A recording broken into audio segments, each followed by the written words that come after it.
کس کی حرکت ہے؟ بت خانے کا یہ حال کس نے کیا؟ وہ زندہ نہیں بچے گا. ہمیں یقین ہے کہ یہ ابراہیم کا کام ہے.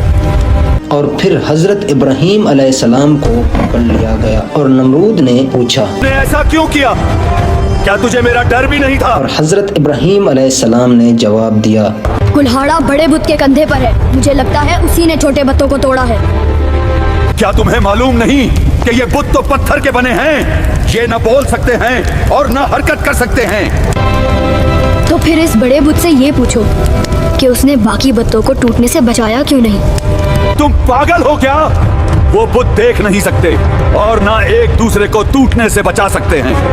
اب مجھے یہ بتاؤ، جو بول نہیں سکتے، دیکھ نہیں سکتے، حفاظت نہیں کر سکتے، وہ خدا کیسے ہو سکتے ہیں؟ یہ جواب نمرود کے منہ پر ایک غضبناک تھپڑ تھا. وہ سوچ نہیں پا رہا تھا کہ اس کا جواب کیا دوں. پھر اس نے فیصلہ کیا کہ حضرت ابراہیم علیہ السلام کو جلتی آگ میں ڈال دو، اور اس نے اپنے لوگوں کو حکم دیا بہت بڑی آگ جلائی جائے